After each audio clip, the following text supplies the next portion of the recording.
If you sign up for the Lights Out dining experience, you'd better know what you're getting into. Written by Beardify.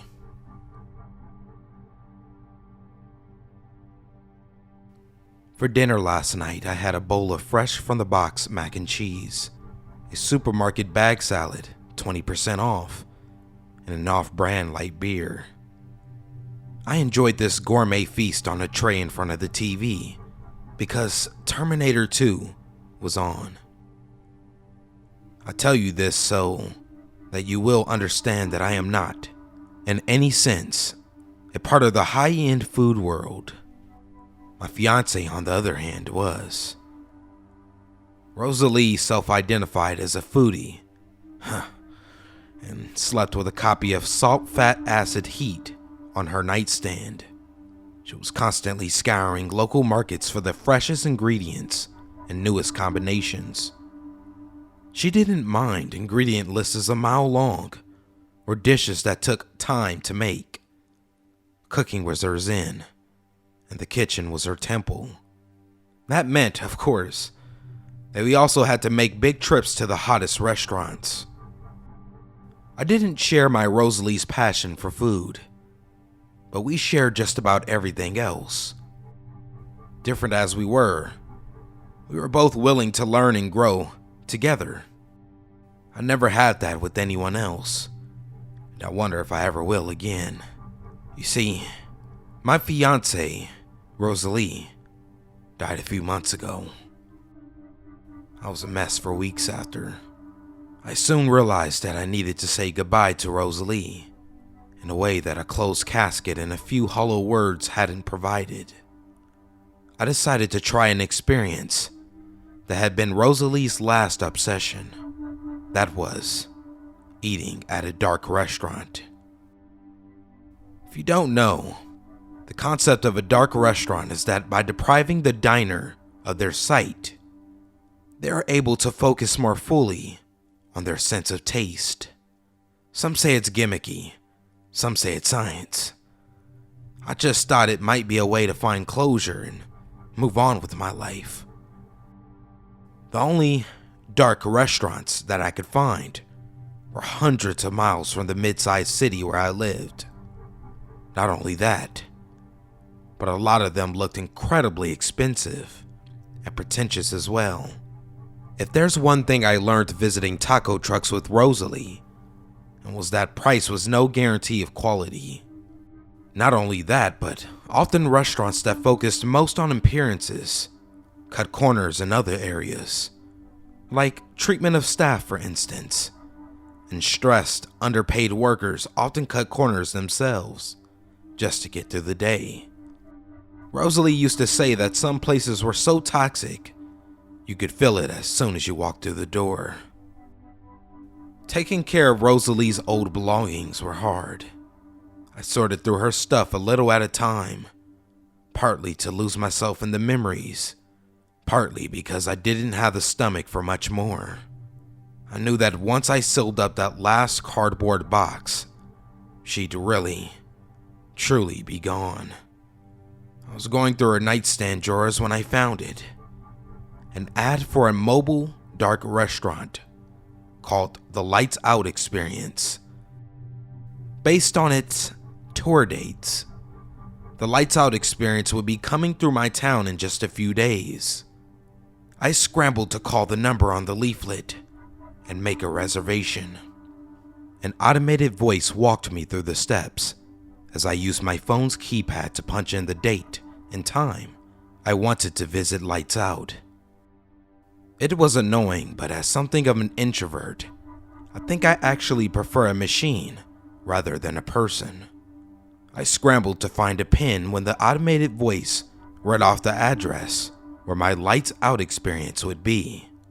I had to press 1 to repeat the message several times before I was sure I had gotten it right. It was strange that Lights Out didn't have an email service, website, or even Yelp. They didn't have an Instagram either. But then again, what would they post? Little black photos of complete darkness? My suspicions deepened when I saw the address. An empty factory in a mostly abandoned industrial part of town. I wondered if it was all a scam, and if it was, at least they didn't have any of my important information. I figured I'd go anyway. If it was all a practical joke, fine, lesson learned. At least I'd have a chance to get dressed up and drive to an evening meal with the window down, listening to some chill beats like the way we used to do. There's something so gloomy about that whole side of town. The dead grass and the fenced-off lots, the rusted metal, the potholed streets. I was starting to be glad that I'd be eating in the dark, instead of having a view of the place. But when I pulled up to the address of Lights Out, my jaw dropped. They'd literally rolled out a red carpet for guests, lined with the brass poles and velvet ropes. Glittering lamps strung overhead illuminated our path in the gathering dusk. There was an ornate facade in front of the old factory door that reminded me of what the circuses uses for fun houses and arcades. The big flowing letters pronounced, "The Lights Out Experience." So far, the only thing dark about the whole thing was the doorway, which was as black as a toothless open mouth. I'm not sure why that was the image that came to mind, but I shivered a little as I walked toward it. I calmed down a bit when I saw that I wasn't the only customer arriving. Cars that cost more than my whole life and shining black limousines discharged men in tuxedos and women in evening gowns into the sumptuous red carpet. A few cars diverted to a hidden garage-like structure that I figured was for clients, even more VIP than the crowd unloading in front of me. I suddenly realized that at no point had I seen a price for Lights Out. At worst, I just had to order the cheapest thing on the menu and hope they took MasterCard. My fellow diners didn't just enter Lights Out altogether. They formed an orderly line outside before stepping, one group at a time, into the darkness. The facade looked a lot different up close. What had looked like a quaint painting of happy Victorian banqueters now seemed fantastic, even sinister. A ghostly woman catching her tears in a wine glass that shone with a silver glow. A man wearing skull face paint and a top hat, feasting on a plate full of human eyes. A hooded figure grabbing a faraway appetizer with abnormally long, gnarled arms. Even more strangely, every figure that wasn't monstrous was blindfolded. If anyone tried to cover my eyes with something, I decided I'd be out of there. Goodbyes be damned. When it was my turn to cross the threshold, I hesitated. The air in there was much colder, and the cross breeze seemed to be pulling me in. People behind me started murmuring, clearing throats, and making other polite signals for me to move in. In the end, my fear of social interaction overcame my fear of the unknown, and I stepped into Lights Out. I think I actually held my breath. "Welcome to Lights Out," a suave female voice exclaimed. "Name and reservation, please." I provided what I was asked for.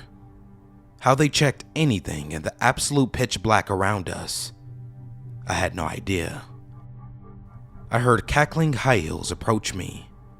"Hold out your hand, please," the voice requested. I felt like a fool, but I did as I was told. I held in a gasp when the anonymous woman placed one end of a silk rope in my palm. It was true.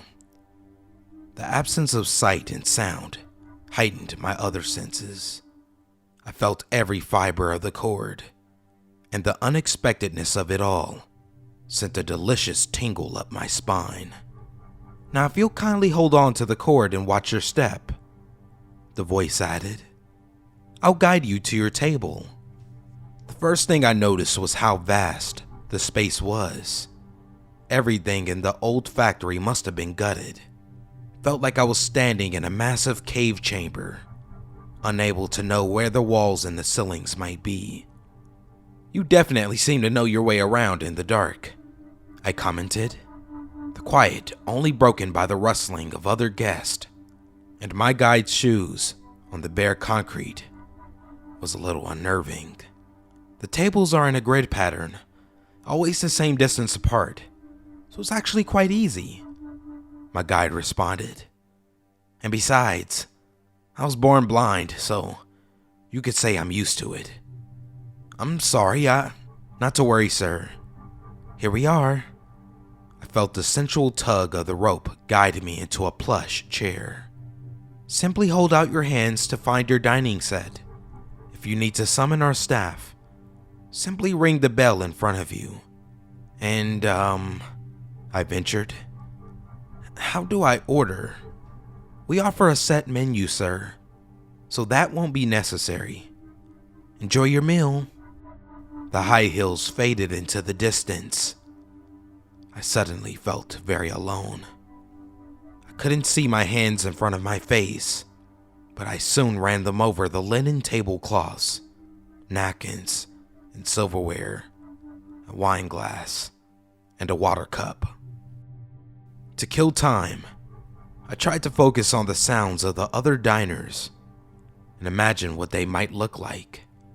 The person to my right must have really been a glutton, because they were snuffling, snorting, and chomping just like a pig. It sounded like they had a whole deer carcass over there, an enormous quantity of food. Meanwhile, the people on my left were like robots.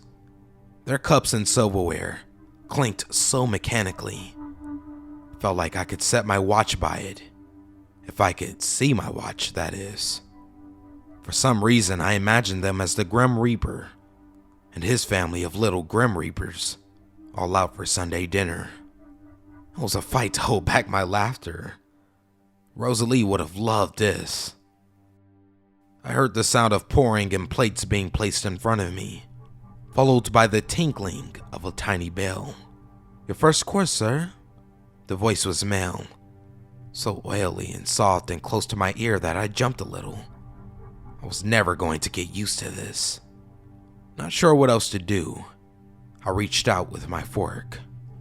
The first course felt like some sort of bread dish. I cut a bit off and tried it. It melted in my mouth, and I think I actually sighed out loud. It was French toast with custard and tropical fruits. It was heavenly. More than that, it was the last dish that Rosalie talked about making before the accident. What a perfect coincidence. Maybe somehow here, in this bizarre place surrounded by strangers in the dark, I could actually make peace with Rosalie's memory. I was reaching for another forkful of French toast when I felt a hand grasp my wrist. I nearly shrieked and tried to recoil, but those delicate fingers held fast. That touch felt familiar somehow, but very, very cold. "Come on.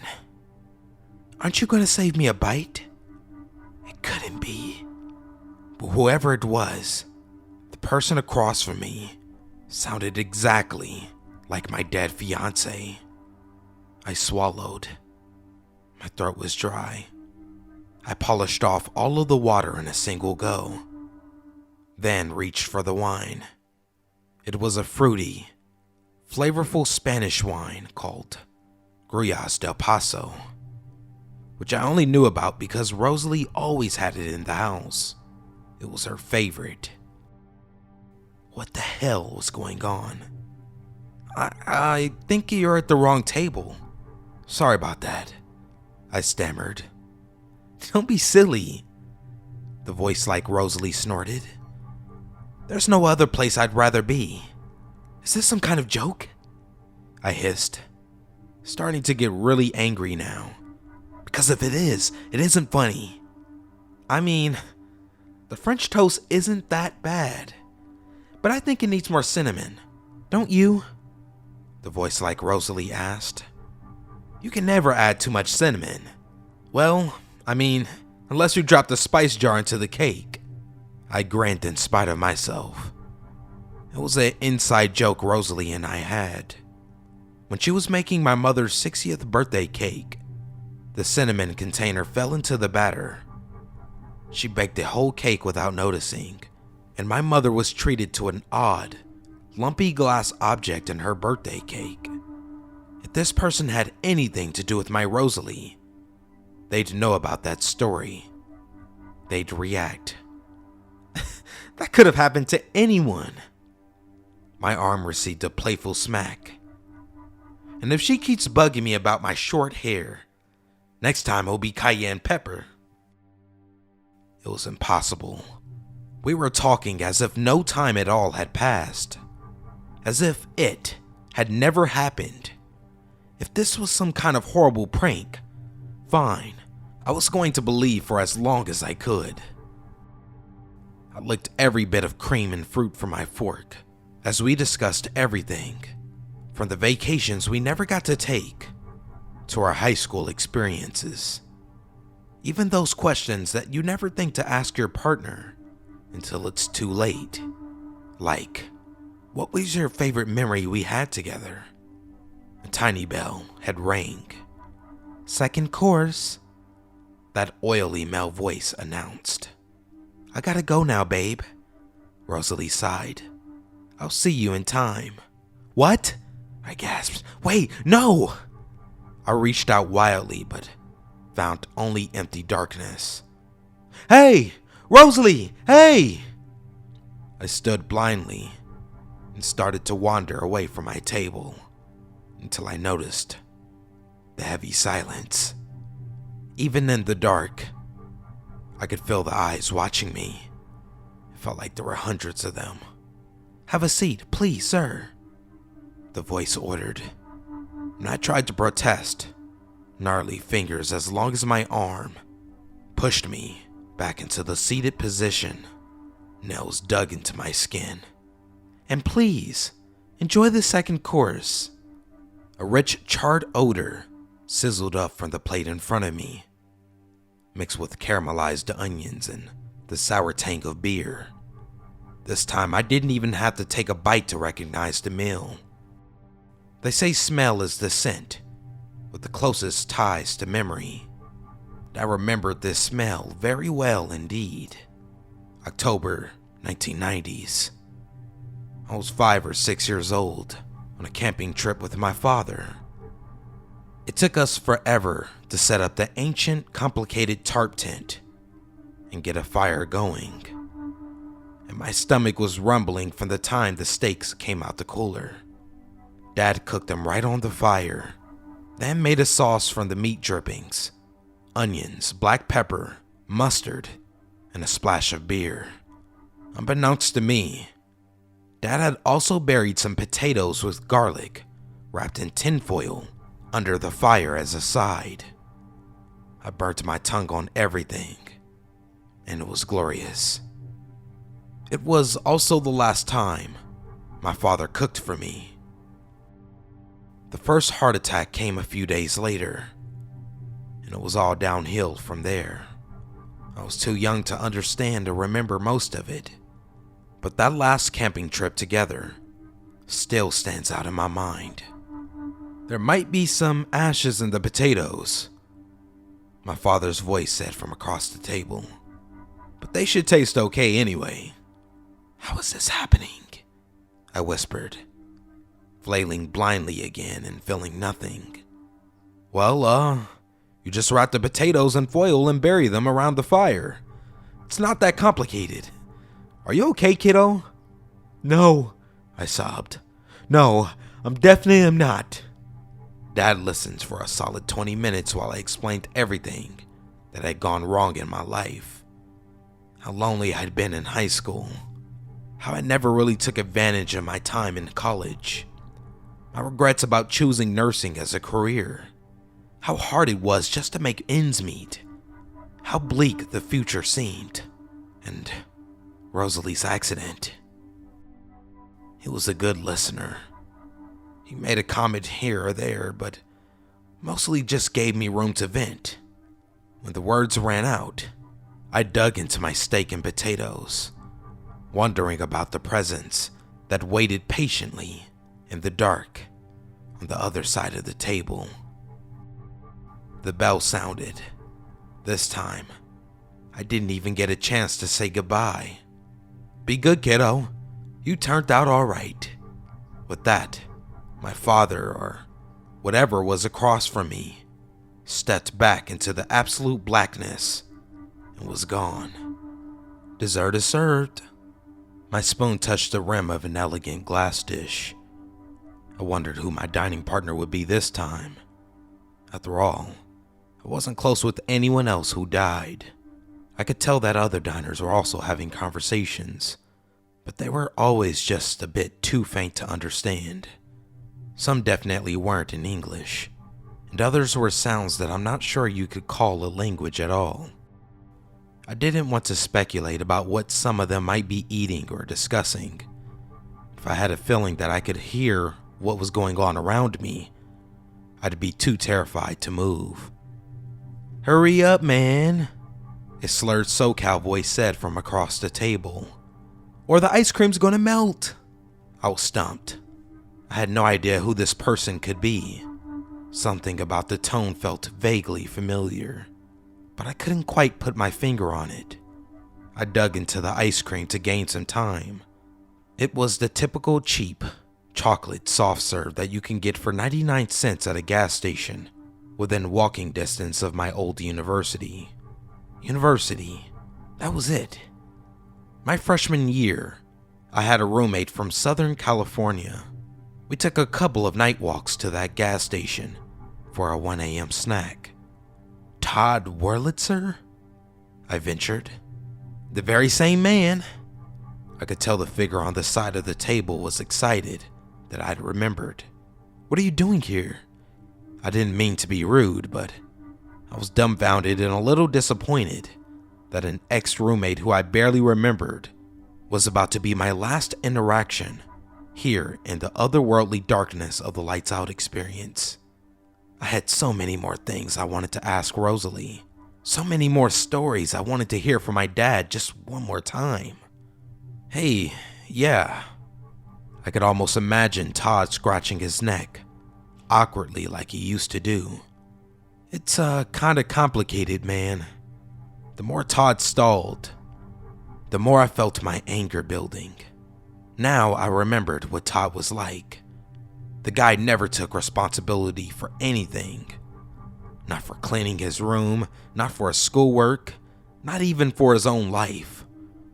He'd been such a downer, and here I was, stuck with him again. "What?" I groaned.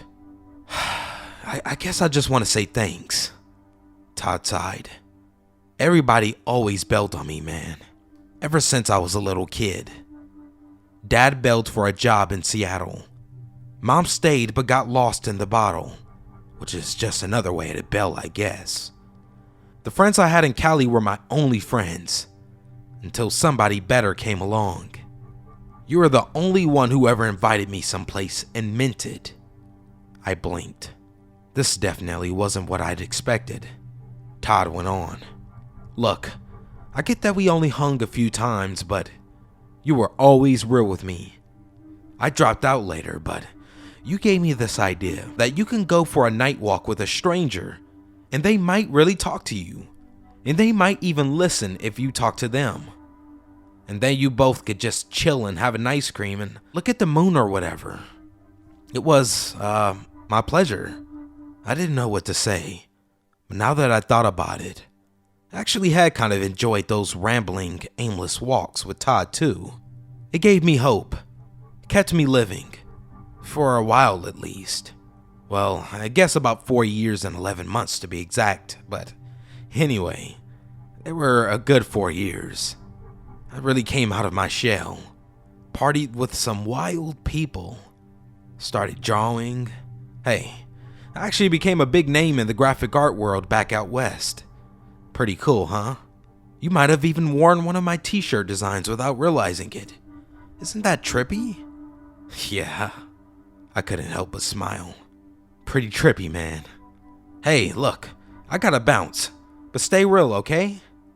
I'll try, Todd. I was already imagining the peace sign he was probably throwing at me, despite the darkness. And it was, good to see you again. Good to see you too, man. What was left of the ice cream melted. I jumped a little when I felt a silk cord slide into my hand. If you'll please come with me, sir. We need to get your check and prepare this table for the next customer. It was the blind woman from earlier. Why hadn't I heard the clacking of her heels? Had I been that lost in thought? Following her to the exit, a subtle change had taken place. Despite the strangeness of absolute darkness, the dining sounds and conversations around us now seemed normal. No abominations gnawing on forgotten bones. No vampires sucking their dinner dry. No more conversation with ghosts and demons or the dead.